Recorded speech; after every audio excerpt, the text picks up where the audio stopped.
Hi, in this video we're going to talk about nuclear magnetic resonance, which is almost always abbreviated NMR. This sounds really complicated, but it's actually going to be pretty straightforward. I'm going to break it down so that's relatively easy to understand. What we're going to focus on in this video and in the next video is hydrogen NMR, which is often called proton NMR or 1H NMR. This is probably the most commonly used NMR technique. It gives us information about the kinds of hydrogens that are present in the molecule that you're studying. And for example, in this molecule, you have 1, 2, 3, 4, 5, 6 different kinds of hydrogens.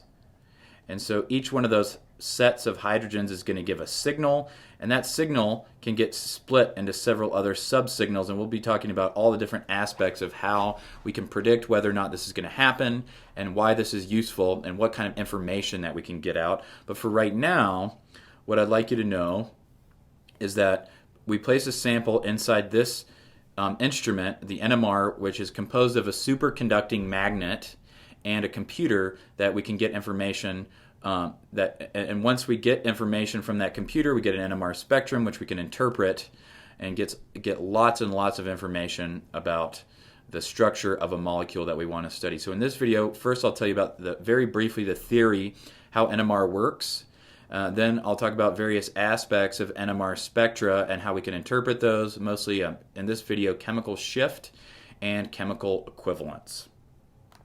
Okay, so this is a picture of the NMR instrument at Fort Lewis College. As I mentioned before, what you have is a superconducting magnet. We take a sample, which we place in one of these glass tubes. You'll be doing this in a lab. And you place a glass tube inside this superconducting magnet.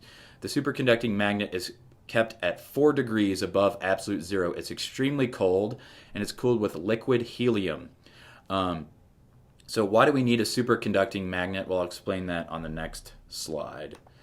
As you might recall, when we were interpreting infrared spectra, what can happen, according to quantum mechanics, is that light can interact with matter to cause a transition from a low energy state to a higher energy state. And depending on the wavelength of that light, we can get different transitions to take place. We're already familiar with infrared spectra, right? Remember that if we shine infrared light on an organic sample, those bonds will absorb the energy and start stretching. That's a higher energy system, right? And so in the IR spectrum, we'll see that as absorption of that particular wavelength of light. If we go to higher energy wavelengths, then we start to see things like electronic transitions or electronic transitions of core electrons. We'll talk about those later on in the term. Microwaves cause rotation of molecules, and then we get down to radio waves, which are the lowest energy of light that we're going to talk about, and these cause nuclear spin transitions, which I'm going to explain on the next slide. Okay, so remember from general chemistry that if you're an atom, which I'm just going to depict the nucleus here, if I'm the nucleus of an atom, I'm positively charged, right? And I have a spin associated with that nucleus, right? So if you have a charge that's spinning, by the right-hand rule, that's going to create a magnetic field perpendicular to that spin, which I'm just going to depict with this arrow, right? So if we have lots of nuclei in a sample, if we have lots of atoms in a sample, without any magnetic field, those magnetic fields generated by those different atoms are going to be randomly in all kinds of different directions. But if we take the sample and put it inside that superconducting magnet that I told you about on a previous slide, now those nuclei only have 2 choices. They can either be aligned with the magnetic field, which I'm going to call an alpha state, or they can be aligned against the magnetic field, which I'm going to call a beta state. It turns out that the beta state is higher in energy than the alpha state, and the difference in energy here is equal to the energy of a radio wave, a photon of radio frequency light. So the way NMR works in a nutshell is that we take these lower energy alpha spin states, we take a sample, we put in a superconducting magnet. We have 2 possibilities. When we shine radio frequency light on the sample, it takes an alpha nucleus and converts it to a beta spin state. So that's a higher energy spin state. When that relaxes back down, it emits a photon equal to the difference in energy between these two, and we can detect that photon and get information about molecular structure. That's all I really want you to know about how NMR works.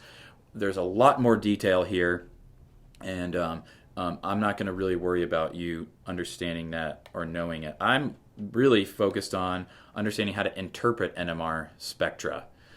One last detail that I want to mention before we start talking about interpreting NMR spectra is how you prepare a sample is important. What I mentioned earlier is that we're going to be focused on hydrogen NMR, 1H NMR. So that 1 tells us that we have a nucleus that just possesses a proton. Deuterium, remember, is 2H. It has a proton and a neutron. Even number nuclei are not NMR active, and I don't really want you to worry about why. And so we don't want to see any signal from our solvent that we're dissolving our sample in. So generally speaking, we use deuterated samples. This is NMR inactive because it doesn't have any hydrogens. This is NMR inactive. It doesn't have any hydrogens. This is NMR inactive. This is NMR inactive. We'll be doing this in a lab. Okay, so let's start looking at some very simple NMR spectra and introduce some terminology that we're going to use here. Let's say that we took an NMR spectrum of chloromethane. It has 3 hydrogens. It gives one peak around 3 ppm. The scale is parts per million. We call this area, this side of the NMR spectrum, the right side, is called upfield or shielded. And those are where we're going to see electron-rich hydrogens. By contrast, the left-hand side of the NMR spectrum is going to be called downfield or deshielded, and that's where we're going to see electron-poor hydrogens. What I want you to focus on is comparing different sets of hydrogens and deciding, based on what we learned last term, especially electronegativity, are we going to expect a certain set of hydrogens to be more electron poor or more electron rich compared to another set. So let's compare chloromethane to some other NMR spectra of other compounds and see how those compare. Okay, so here's chloromethane. As we mentioned before, this signal is at about 3 ppm. So notice if we substitute the chlorine for a bromine, now we've moved upfield a little bit, right? So we're shielded, and this is about, I don't know, 2.6 ppm. And then we get even more electron rich when we go to iodomethane. Now we're at, I don't know, 2.1 ppm or so. So hopefully this makes sense to us, right? Because chlorine is more electronegative than bromine, and bromine is more electronegative than iodine. So each one of those atoms is pulling electrons out of the hydrogens. So if this chlorine is strongly pulling electrons away from the hydrogens, that's going to shift the signal to the left because this is more electron poor. And then as we attach less electronegative atoms, we're going to be shifting this peak to the right, if that makes any sense. As we get more electron rich, we shift to the right. Okay, and by similar virtue, if we attach more electronegative elements to the same set of hydrogens, that's going to really shift it to the right. So if we have one chlorine, we're back at 3 ppm. If we have dichloromethane, now we're at like 5.2 or so. And if we have chloroform, which has 3 chlorines and 1 hydrogen, now we're all the way out at 7.2. Right? So more electronegative elements shifts it to the left, more electron poor. That makes sense. We have 3 chlorines that are pulling electrons away from that hydrogen. So the chemical shift is going to be further to the left, further deshielded. Shielded means surrounded by electrons, so if we're pulling those electrons away, we're deshielded. Okay, let's look at these different molecules. We have dimethyl ether, right? So we have an oxygen and a CH3 and a CH3. Okay.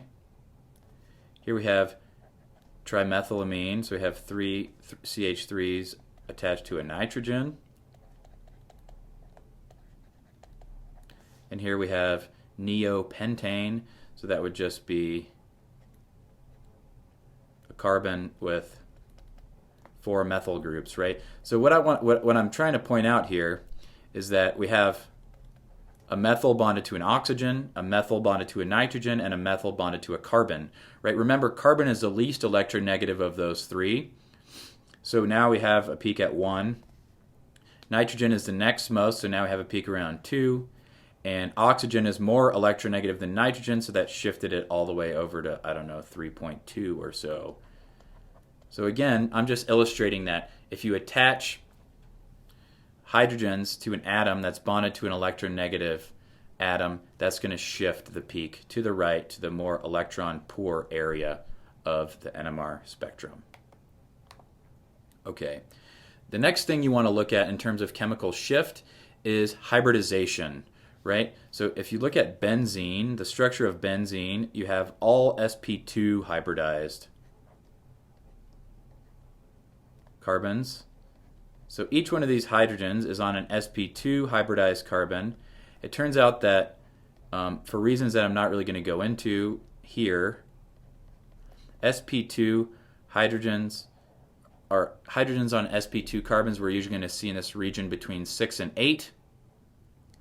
sp3 hydrogens we're going to see pretty much in this region between about 2.5 and 0. And then sp hydrogens, which are not that frequently encountered. This is a hydrogen on a sp. That's going to be in this region between about 3 and 2.5. It would be a hydrogen on a sp hybridized carbon. So hybridization can really affect chemical shift, and we're going to identify regions in the NMR where we expect to see sp2 hybridized hydrogens, sp hybridized hydrogens, and sp3 hybridized hydrogens. Okay, before we go on, I just want to talk a little bit about tetramethylsilane. That's this molecule. And for NMR spectra, we define this as 0 parts per million. So we reference everything to tetramethylsilane. We put this in our NMR, and we say, okay, this is 0, and anything to the left of that is parts per million to the left of tetramethylsilane. Let's look at some characteristic regions where we'll see different kinds of hydrogens. sp hydrogens, sp3 hybridized hydrogens, are going to be in this area between essentially 0 and 2. And then you have your sp hybridized around 2.5. And then things that are electron withdrawing will shift sp3 hybridized hydrogens to the left, right? So attaching those things to electronegative elements will then get you in the 2 to 4 range. And then you have your sp2. And then some unique ones, like an aldehyde peak is usually between 9 and 10, and carboxylic acids will be in that region between 10 and 12. Okay, the last thing I want to talk about is chemical equivalence. So you might have noticed in the previous slide that this spectrum is the first one that we've encountered that has 2 peaks. We have a peak here around 2.7, and we have a peak here around, I don't know, 0.2 or so. Why do we have 2 peaks? Well, we have 2 different kinds of hydrogens, right? We have this hydrogen, which is on an sp hybridized carbon, and we have these hydrogens, which are on an sp3 hybridized carbon. So different electronic environments around different hydrogens will create different signals. So now we need some framework to allow us to understand when sets of hydrogens will be chemically equivalent and when they won't be chemically equivalent, because if they're chemically equivalent, they get the same peak. All 9 of these hydrogens are chemically equivalent, so we get 1 peak for those. This hydrogen is not chemically equivalent to these, so we get a different peak for that. And the way that you can identify chemical equivalence is either by interconversion by rotation through a symmetry axis or a symmetry plane, right? So for example, you have three hydrogens here, right? And if we draw them out, we have hydrogen and then a hydrogen up and then a hydrogen back. If we imagine skewering this and rotating it around, we can interconvert all three of these hydrogens by rotating around that axis. So all three of these are chemically equivalent, and each one of these three methyl groups on the other side could be interconverted by rotation, but these cannot be interconverted with these through symmetry or rotation. So these 9 hydrogens are not chemically equivalent to these 3 hydrogens, so we have 2 signals that we would expect, or 2 sets of peaks that we would get for these 2 sets of non-chemically equivalent hydrogens. Okay, let's go on to the next one, right? So now when we have pentane, we have a symmetry plane here. So this methyl and this methyl can get interconverted through the symmetry plane. So these hydrogens are chemically equivalent. This CH2 and this CH2 are chemically equivalent. And this one is chemically equivalent. So we have 3 sets of non-chemically equivalent hydrogens, or 3 peaks. Here we have a symmetry plane that bisects the aromatic ring. We're going to ignore the double bonds for reasons that we'll talk about later on. So this methyl and this methyl are chemically equivalent. This hydrogen and this hydrogen are chemically equivalent, and this hydrogen and this hydrogen are chemically equivalent. So again, we have 3 sets, or 3 peaks. And lastly, we have a methyl, a CH2, a CH, and these 2 can be interconverted through rotation around this bond. So we have 1, 2, 3, 4 sets of non-chemically equivalent hydrogens, or 4 peaks that we would expect to see in the NMR spectrum. So to summarize, NMR is by far the most useful tool for studying the structure of organic compounds, because almost all organic compounds contain hydrogen. We talked about chemical shift, which we measure in parts per million. It's going to be influenced by electronegativity. Electronegative atoms that are close to those hydrogens are going to shift them to the left. And hybridization is going to affect where we're going to see those hydrogens. We want to use chemical equivalence to decide how many peaks we're going to expect to see. In order to do that, you want to look for axes of rotation and mirror planes. And NMR samples, we're going to dissolve those in deuterated solvents, which are NMR inactive. And we're going to reference everything to tetramethylsilane, which is 0.